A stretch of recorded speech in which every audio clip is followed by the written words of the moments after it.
मोक्षमार्गस्य नेतारं कर्ममोक्तां ज्ञातारं विश्वतत्त्वानां वन्दे तद्गुणलब्धये।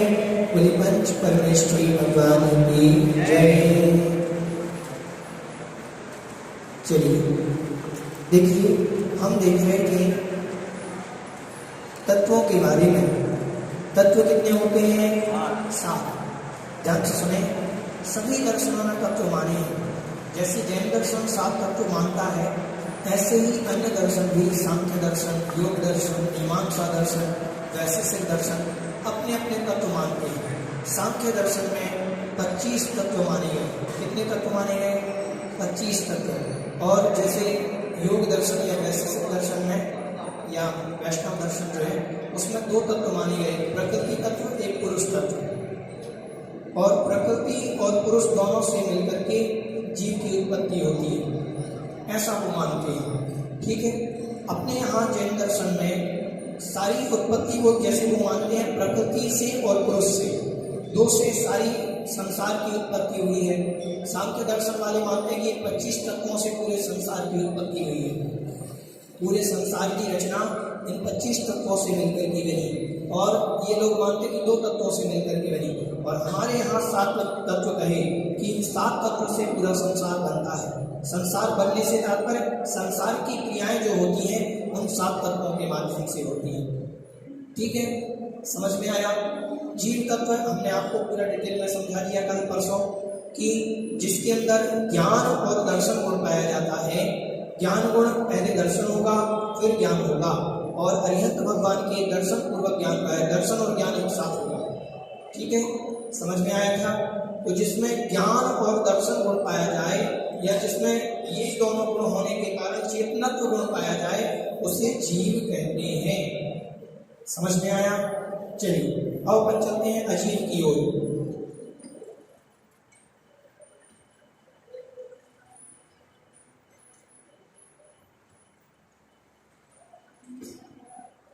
देखो, जीव का प्रमुख गुण तो ज्ञान दर्शन है। इसके अलावा भी उसमें बहुत सारे गुण हैं। अस्तित्व गुण है,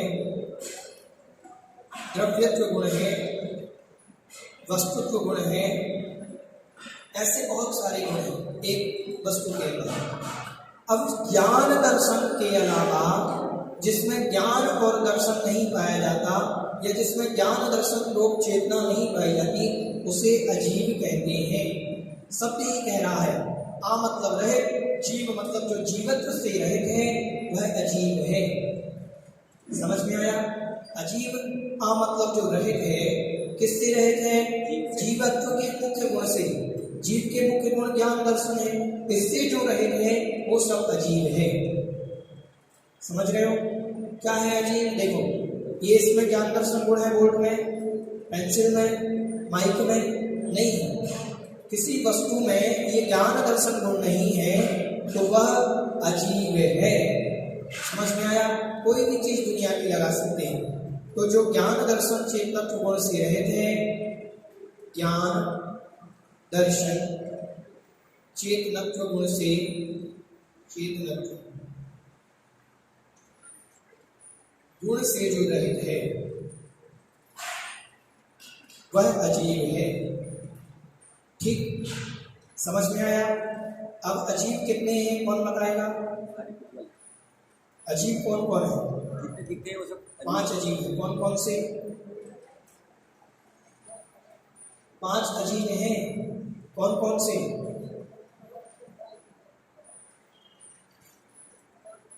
बोलो ना, तेज बोलो। अजीव के 5 वेद, उद्गल, धर्म, अधर्म, आकाश और काल। ये चीज हमने पहले भी आपको समझा दी। अजीव के कितने वेद? 5 वेद। इनमें जीवत्व बना नहीं पाया जाता। किसमें? उद्गल में, धर्म में, अधर्म में, आकाश में और काल में। लिख रहे, ये बेसिक है जैन दर्शन का, तत्व और द्रव्य। अब ध्यान से सुनना। अजीव कितने हो गए? 5 हो गए और एक जीव हो गया। तो जीव और अजीव मिलकर के द्रव्य बनते हैं। क्या बनते हैं? द्रव्य कितने हैं? 6। 6 द्रव्य पढ़ते ना, 6 द्रव्य। तो 6 द्रव्य कैसे हो गए? एक तो जीव हो गया और अजीव के कितने वेद हैं? 5। तो कितने हो गए? 6 द्रव्य। तो आप 7 तत्वों के साथ 6 द्रव्य भी पढ़ रहे हो। ठीक है,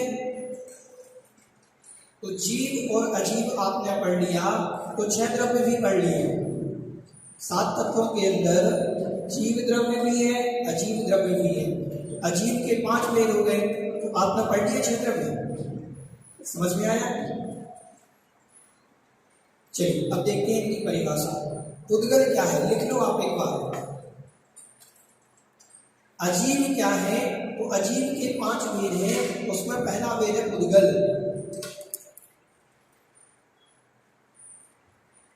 स्पर्श, रस, गंध, वर्णवंताः उद्गलाः। तत्वाल सूत्र का एक सूत्र है कि जिसमें स्पर्श पाया जाता हो, जिसे हम छू सकते हैं। ध्यान से सुना, दुनिया की कितनी चीजों को हम छू सकते हैं? जो दिखाई देती है सबको छू सकते हैं। शरीर को छू सकते हैं, बोर्ड को छू सकते हैं, सब जो जो दिख रहा है सब उद्गल है। हवा को छू सकते हैं, क्या छू सकते हैं? हवा को छू सकते हैं हम।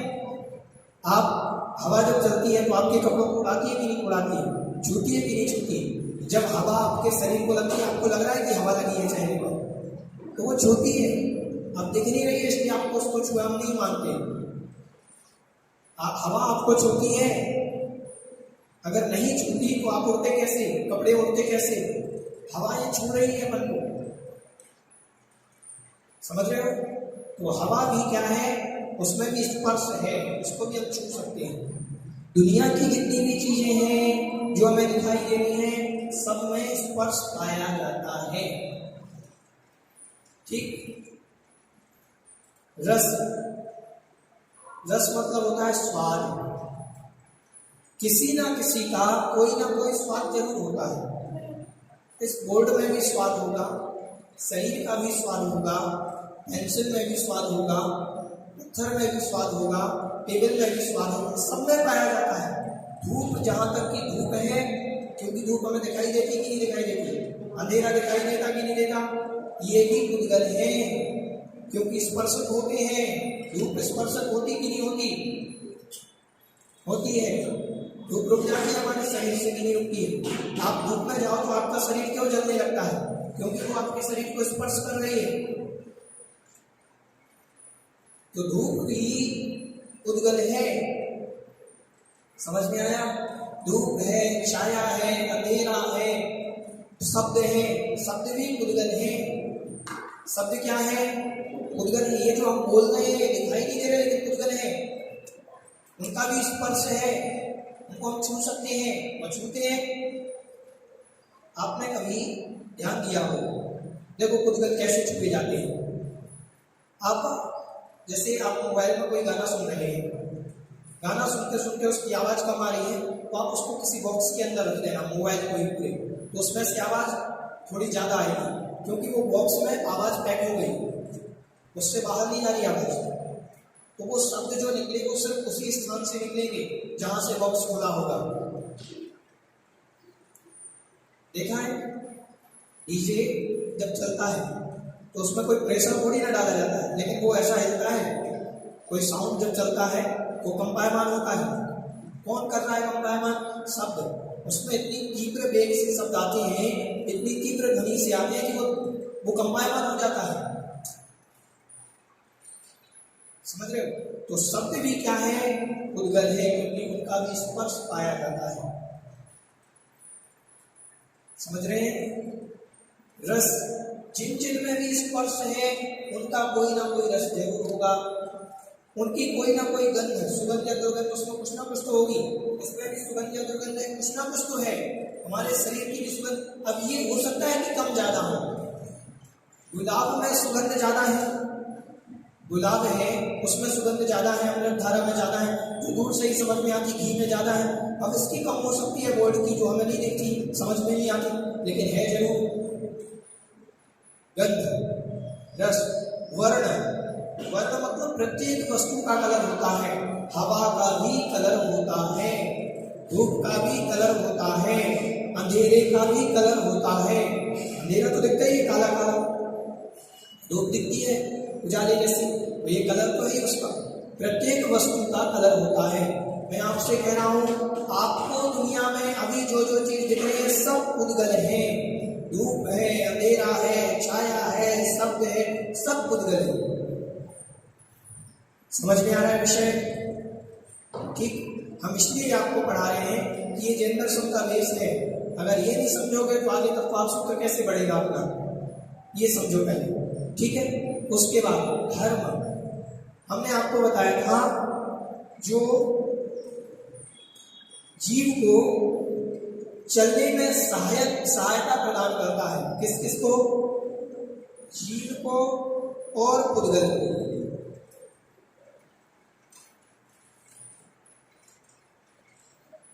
जीव और उद्गल को जो चलने में सहायता प्रदान करता है, द्रव्य को चलने में सहायता करता है वो धर्म नहीं, द्रव्य को नहीं।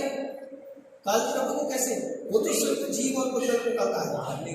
जीव और अजीव मिला के द्रव्य होता है। तो जीव, अभी ध्यान से सुनो, जीव अजीव में तो स्पर्श, वो धर्म धर्म आकाश काल भी आ गया। हमें सिर्फ जीव में जीव को और अजीव के उद्गल को ग्रहण करना है, बस। समझ में आ रहा है? तो जो जीव और उद्गल को चलने में सहायता प्रदान करता है पूरे तीनों लोकों में। तीन लोग को जानते हैं आप? जानते कि नहीं जानते?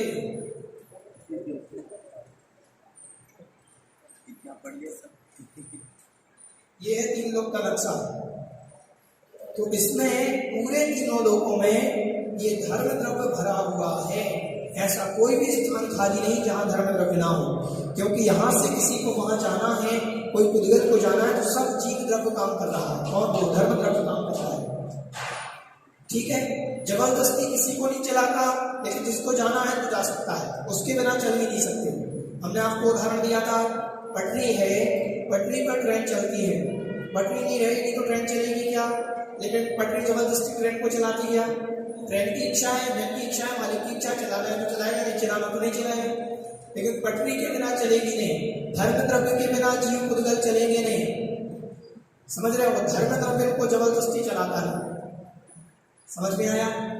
अब अधर्म द्रव्य क्या करता है? ठहरने में सहायता। धर्म को चलने में, जीव और उद्गल को जो ठहरने में, रोकने में। अब ये चल गया तो इसको जैसे अपन ने यहाँ रोक लिया, हम यहाँ खड़े हो गए स्थिर, तो इसमें जो सहायता प्रदान करी वो अधर्म द्रव्य ने करी। वो अधर्म द्रव्य में पूरे तीनों लोकों में है। सिद्ध भगवान मध्यलोक से जब जाते हैं, ध्यान से सुना, मध्यलोक में ही मोक्ष था, मध्यलोक से तो गए और ऊपर बिल्कुल यहाँ पर पिन पॉइंट पर यहाँ विराजमान हो गए। इससे ऊपर क्यों नहीं जाते? क्या उनकी शक्ति नहीं है? बताओ। उनके अंदर इतनी शक्ति नहीं है कि वो आलोकाकाश में जा सके। अनंत वीर के धारी हैं, इतनी शक्ति नहीं कि आलोकाकाश में जा सके। जा सकते कि नहीं जा सकते? जा सकते हैं, लेकिन रास्ता ही नहीं है, धर्म द्रव्य नहीं है, क्योंकि जीव, वो भी तो जीव है सिद्ध भगवान। तो धर्म द्रव्य मात्र तीनों लोकों में है, इसीलिए सिद्ध भगवान भी यहाँ से ऊपर नहीं जा सकते। शक्ति की अपेक्षा वो जा सकते हैं, शक्ति है उनमें वहां तक जाने की, लेकिन रास्ता ही नहीं है। इंजन में शक्ति है वहां तक जाने की, लेकिन पटरी नहीं आगे तो कैसे जाएगी? समझ में आ रहा है? तो ये हुआ अधर्म द्रव्य। उद्गल समझ में आया? धर्म अधर्म। आकाश, जो तीनों लोकों में समस्त को, जीव को, उद्गल को, धर्म को, अधर्म को, स्वयं आकाश द्रव्य को और काल को, सबको ठहरने के लिए स्थान देता है, वो कौन है? आकाश। ये पूरा जो तीनों लोकों में जो जो वस्तु भी ठहर रही है, सबको उसने स्पेस दिया कि नहीं दिया? उस स्पेस का नाम है आकाश। ठीक है, आकाश द्रव्य तीनों लोकों में भी है और लोक के बाहर अनंत आकाश है। कितना है? अनंत आकाश, इसके बाहर भी अनंत आकाश है। ठीक है, चलिए। काल द्रव्य स्वयं को परिवर्तन होते हुए अन्य वस्तुओं को परिणमन कराने में जो सहायक है। काल द्रव्य नहीं होगा तो कोई भी वस्तु बदल नहीं सकती, परिणमन नहीं कर सकती। काल अपने आप चल रहा है और चलते चलते, ध्यान से सुनना, हमारे शरीर को भी परिवर्तित कर रहा है। काल द्रव्य ना होता तो हमारे जीवन में किसी भी वस्तु में कोई परिवर्तन नहीं आता। समझ रहे हो? हम मनुष्य हैं तो मनुष्य रह जाते, मुनि नहीं बन पाते, सिद्ध नहीं बन पाते। समझ रहे हैं? तो काल द्रव्य क्या करता है, स्वयं तो काल चक्र चल रहा है, स्वयं तो परिवर्तित हो रहा है और अन्य को भी परिवर्तित कर रहा है प्रति समय, हर सेकंड। हमारे जीवन में, हमारे शरीर में प्रति समय परिवर्तन हो रहा है। इसमें टेबल में प्रति समय परिवर्तन हो रहा है, इसमें प्रति समय परिवर्तन हो रहा है, सारी वस्तु में प्रति समय परिवर्तन हो रहा है। तो उन सब के परिवर्तन में जो कारण है वो काल द्रव्य है। समझ में आया? तत्व कितने हैं? 7। जीव, अजीव, आश्रम, बंध, संवर, निद्रा और मोक्ष। हमने कितने तत्व पढ़ लिए? 2 तत्व पढ़ लिए। अभी कितने पढ़ लिए? एक तो जीव पढ़ लिया कि जिसके अंदर ज्ञान, दर्शन और चेतना गुण पाया जाता है, उसे हम जीव कहते हैं, ये पढ़ लिया था। अजीव में क्या पढ़ा? जो पुद्गल धर्म जिसमें ये गुण नहीं पाए जाते वो अजीव है। पुद्गल में ज्ञान, दर्शन, चेतना नहीं पाई जाती, धर्म द्रव्य में ज्ञान, दर्शन, चेतना नहीं पाई जाती, अधर्म में भी ज्ञान, दर्शन, चेतना नहीं, आकाश में भी नहीं और काल में भी। इनमें ज्ञान, दर्शन, चेतना गुण नहीं पाया जाता है। समझ में आ रहा है? तो ये जो है पुद्गल में क्या है, जिसमें स्पर्श, रस, गंध, वर्ण पाए जाते हैं, वह पुद्गल कहते हैं। पुद्गल के 10 भेद होते हैं, कोई बताएगा? पुद्गल कौन कौन से होते हैं? टोटल 10 ही होते हैं पुद्गल। सारी सृष्टि में पूरे पुद्गल 10 ही होते हैं, इसके अलावा कोई पुद्गल नहीं है। शब्दो वंदो सुमो, वंद, सूक्ष्म, स्थूल, संठान, संस्थान,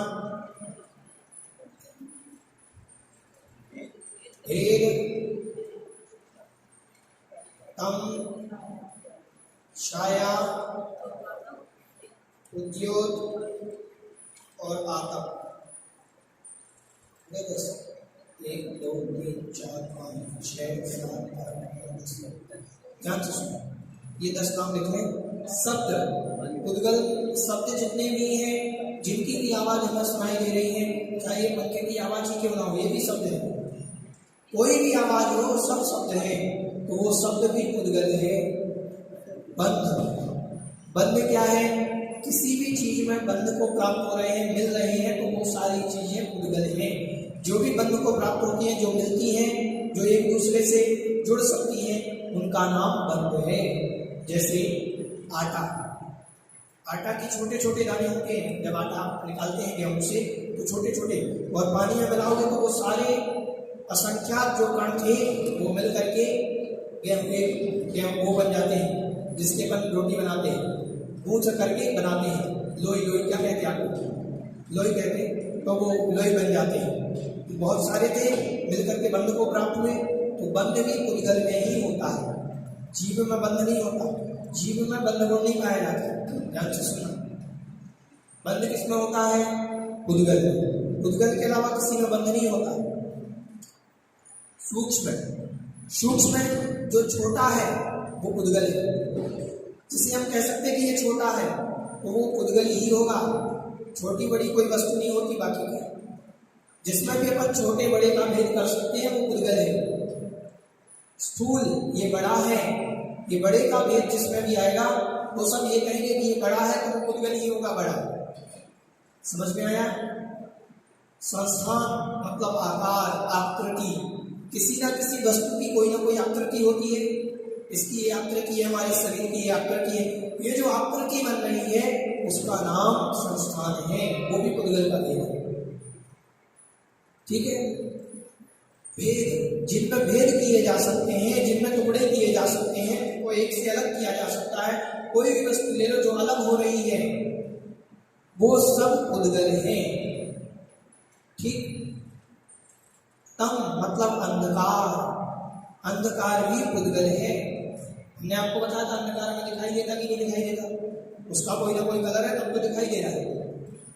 ठीक है, अंधकार, तम मतलब अंधकार, छाया मतलब जो छाया पड़ती है, ये भी पुद्गल का भेद है। छाया मतलब पुद्गल है, उस छाया का भी कोई ना कोई कलर है, उस छाया में भी स्पर्श रस गंध वर्ण पाए जाते हैं।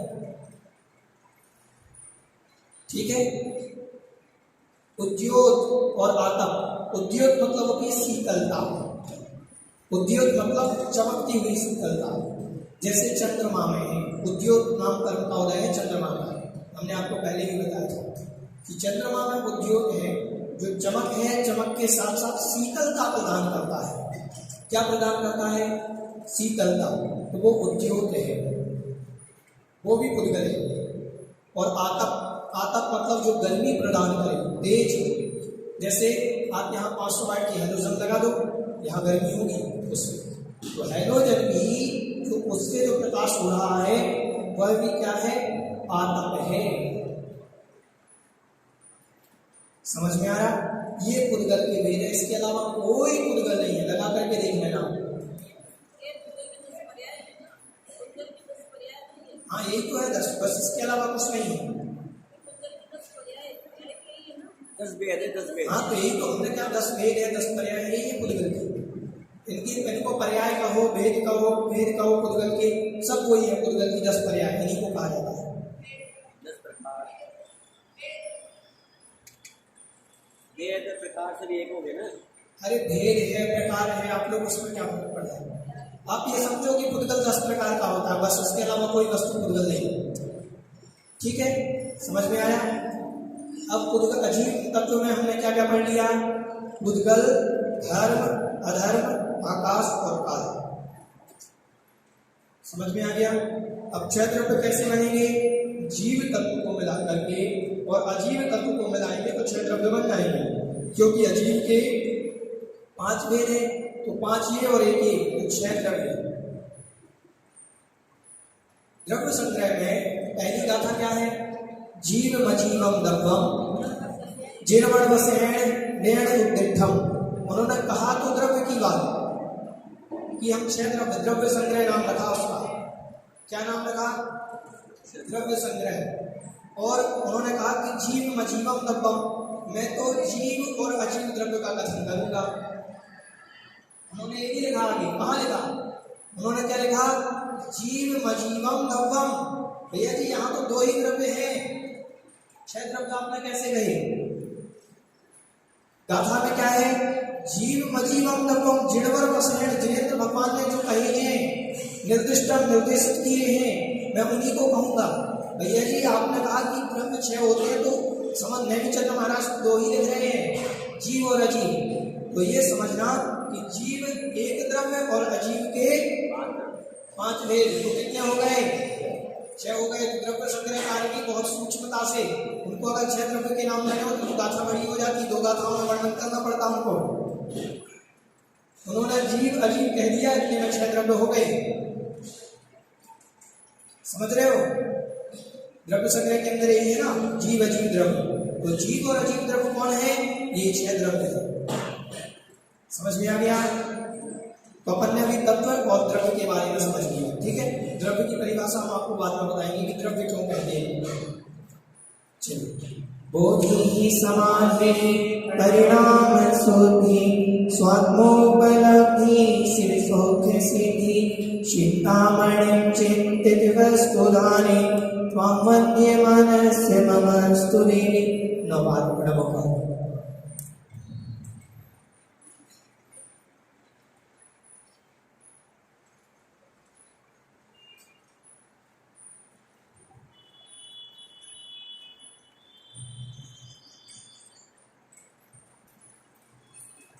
बोलिए जगत की ज्ञानी द्वादशा की जयवाणी माता की जय। जय। आप लोग ये मत समझना कि भैया ये क्यों समझा रहे हैं, हम इसलिए समझा रहे हैं कि आगे अपन जो विषय पढ़ेंगे उसमें अपन को क्या मालूम करना है, हमें कर्म कैसे बनता है।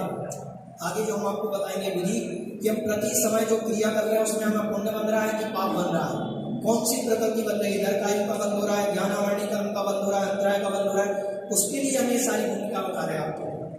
ठीक है, इसलिए आगे बहुत अच्छा विषय आने वाला है छठे अध्याय में। उसके पहले की भूमिका अगर आप पढ़ लेंगे तो आपको छठा अध्याय सरल हो जाएगा। चलिए